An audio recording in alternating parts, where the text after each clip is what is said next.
marches comme un aveugle qui ne sait pas où il va. Tu marches comme un sourd qui n'entend rien du tout. Tu t'en fous de Dieu, tu te moques de sa Bible. Mais un jour, tu couleras des larmes pour tout cela. Tu vas couler des larmes, tu vas pleurer un jour. Dis-moi si tu mourrais ce soir, mais que diras-tu à Dieu si tu mourrais demain?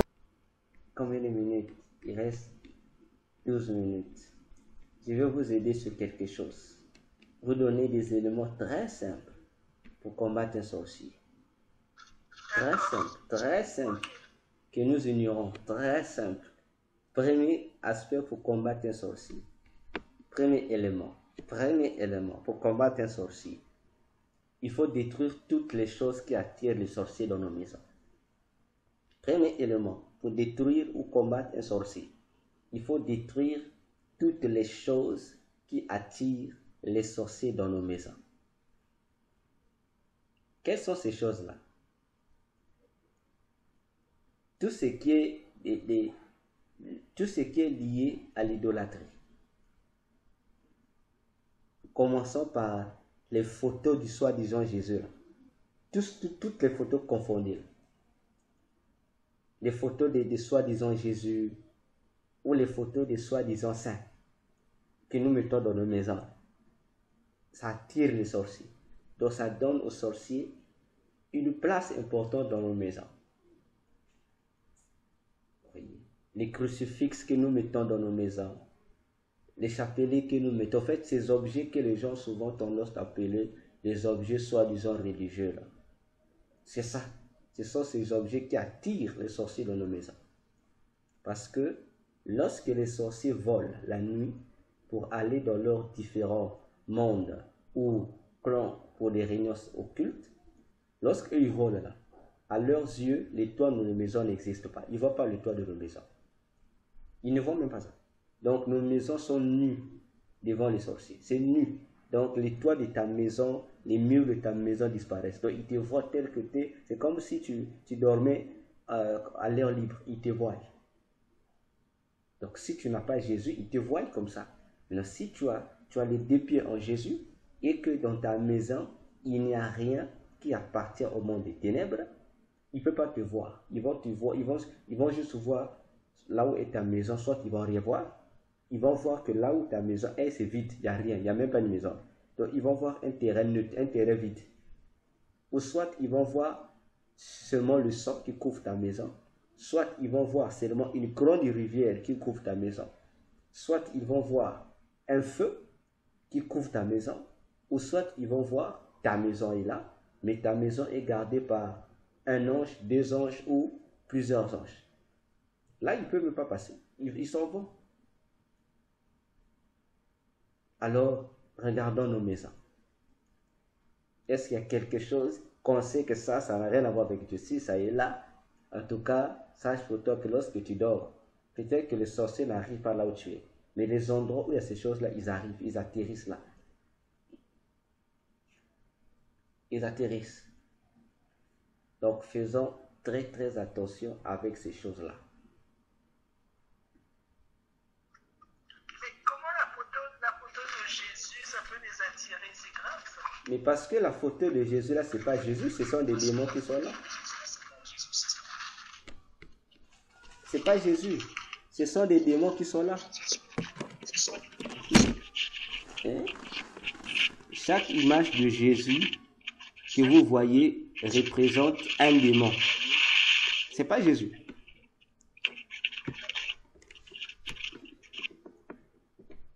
C'est comme ça. Donc, chaque élément, chaque symbole occulte que nous mettons dans nos maisons, chez les satanistes, ils considèrent ça comme étant des portes. Spirituellement, ça devient des portes. Ils savent que ici, c'est notre porte. Ils peuvent rentrer chez toi. Voilà comment ils fonctionnent. Ok.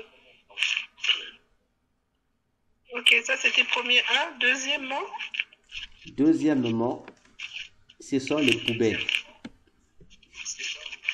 Les poubelles. Les poubelles. Oui, comme tu l'entends. Les poubelles de la maison? Toute poubelle. J'ai dit toute poubelle. Donc, là où il y a la poubelle, chaque endroit où il y a la poubelle, c'est, comment on appelle ça même, le mot là? Voilà, c'est un terrain d'atterrissage des sorciers. Autrement dit, un aéroport des sorciers. Donc, veillons à ce que nos maisons que les poubelles de nos maisons soient bien rangées. Si tu dis qu'on a souvent l'habitude là, lorsqu'on balaye souvent, on laisse parfois les saletés au coin. Ça constitue une petite poubelle, non? Les sorciers vont descendre là. Donc, prenons bien nos ordures, mettons ça bien dans des endroits où ça ne sera pas exposé. Ça sera bien fermé. Si c'est exposé, le sorcier peut descendre là parce qu'il va considérer ça comme son aéroport.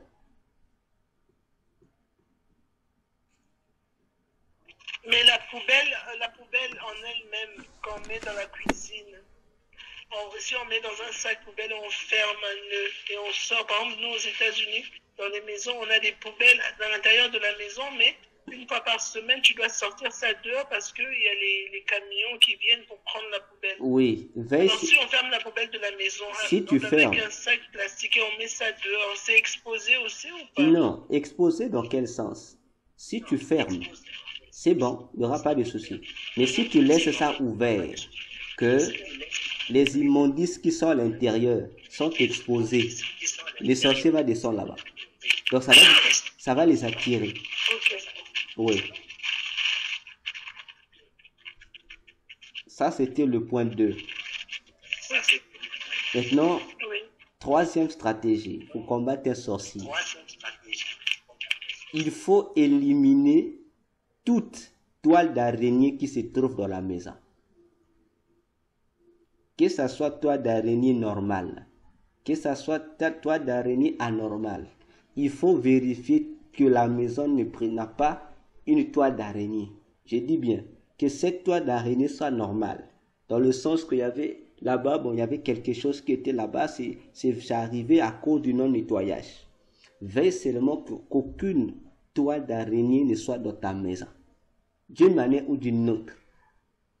Parce que les toiles d'araignée, non seulement ce sont des moyens de communication du monde des ténèbres, mais ce sont aussi des portes d'entrée que les sorciers utilisent pour rentrer dans des maisons des gens.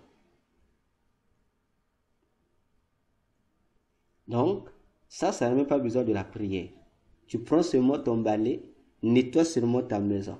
Ça veut dire que tu bloques un accès aux satanistes. Donc, ils sont déjà vaincus.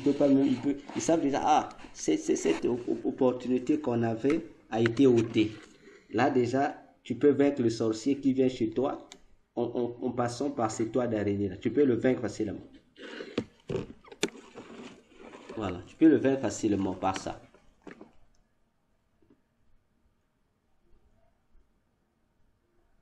Ok? Et quatrième élément, déjà, nous sommes à combien? 3? 3, oui. Voilà. Quatrième élément. Quatrième élément, ce sont nos balais. Les balais de nos maisons.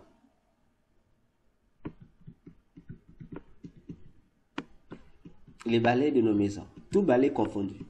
Que ce soit balai traditionnel, que ce soit balai moderne, que ce soit balai sophistiqué. Souvent,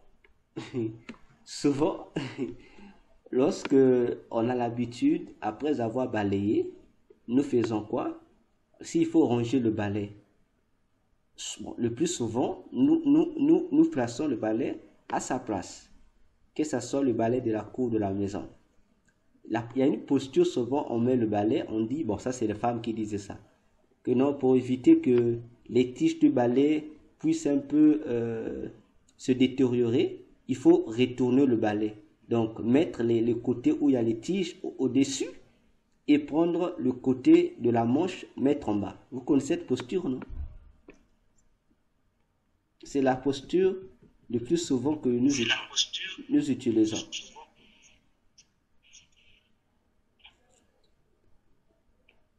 Pourtant, on dit c'est pour éviter que les tiges du balai ne puissent pas se détériorer. Mais l'effet seulement que nous retournons ces tiges. Donc, comme on dit, on met le balai en l'air. Donc, on prend la partie de la manche, on met en bas. Et on prend la partie qui balaie, on met en l'air. On met ça parfois au coin des murs.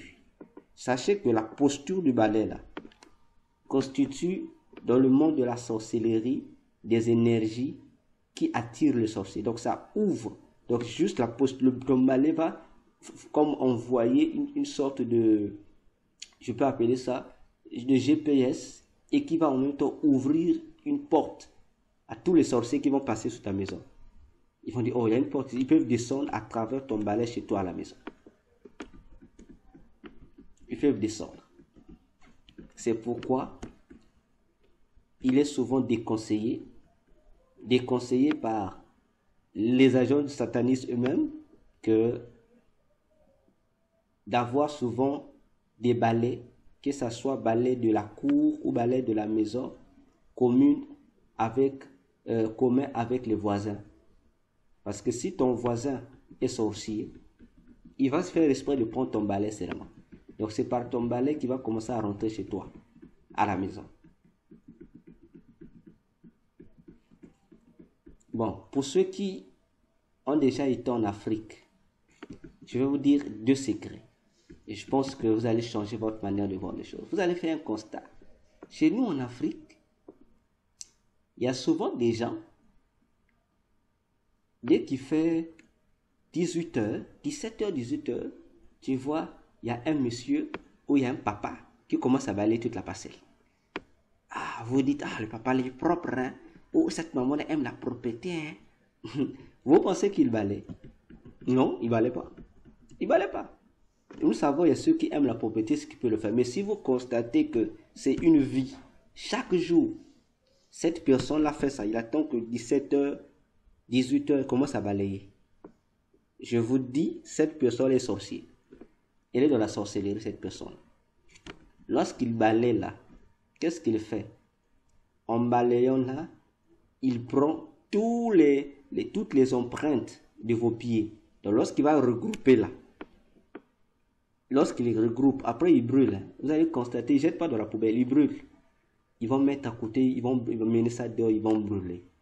Lorsqu'il balaye, d'abord lorsqu'il balaye là, il est en train de maudire tout le monde qui a piétiné. Donc tout le monde qui a eu à piétiner là, il maudit. Et lorsqu'il va brûler, il va conduire des mauvaises choses. Et la fumée qui va se répandre dans le quartier, c'est une fumée qui va envoûter les gens. Donc il a prononcé, il dit, bon, le quartier j'envoûte les gens. Si tu constates qu'autour de toi, il y a un individu comme ça, ne le prends pas pour madame propre. Commence à s'opposer à ça. Toi aussi, dès qu'il lui commence, toi aussi, rentre dans ta chambre, prie contre lui. Désenvoûte les choses.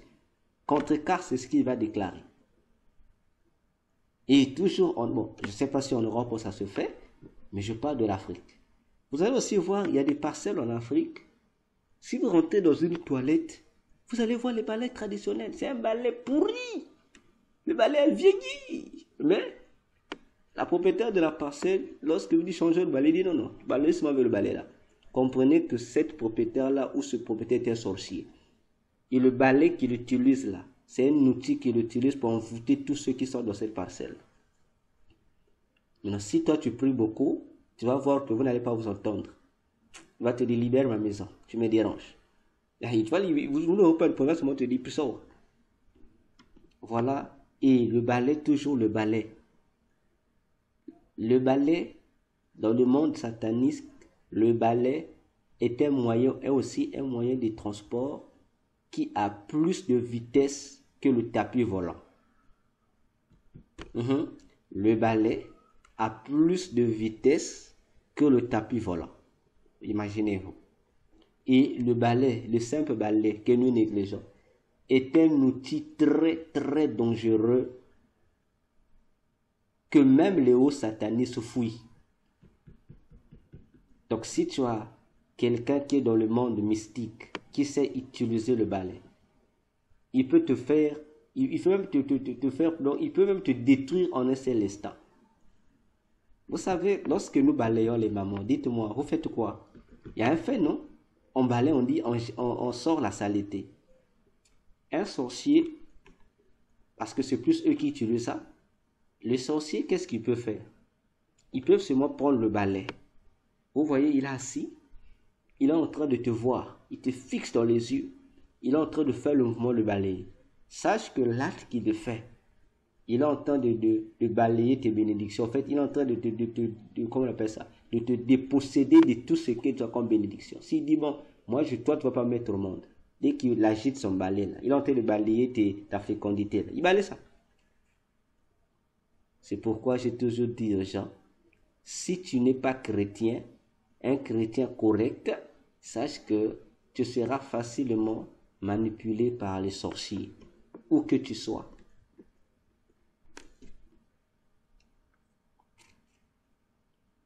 Voilà. Donc, même ça c'est les sorciers de la famille ou bien les sorciers en général? Tous les sorciers en général. Les sorciers en général. Ce n'est pas pour rien que dans les traditions, même en Europe, ceux qui sont dans les traditions, vous allez voir qu'on dit toujours qu'un chef coutumier doit toujours avoir à sa disposition le balai. Mais le balai, là, il fait quoi avec? Vous pensez qu'il balaye? Il balaye pas. Le balai, là, c'est pour gérer des problèmes. Parce qu'en tant que chef coutumier ou chef de village, le balai, là, l'aide. Par le balai, il peut désenvoûter quelqu'un. Voilà pourquoi ils utilisent ce balai. Il peut désenvoûter quelqu'un qui est envoûté. Si on veut le voir, bon, il peut gérer le problème, il prend son balai, il balaye. L'affaire est finie. C'est pourquoi je déconseille toujours les gens qui déménagent. Si tu as déménagé, en tout cas si tu sais que tu as une vie de prière moindre, lorsque tu déménages, ne viens pas avec l'ancien balai de la nouvelle maison. Si tu sais que tu es pourtant chrétien, ma bonne lit, un chrétien qui prie, tu peux prendre le même balai, comme moi. Mais si tu sais que toi-même, tu sais que ici, ne fais pas la maladresse là, ne commets pas cette maladresse là, de prendre le balai que tu utilises dans l'autre maison, que tu mets ça dans la nouvelle maison.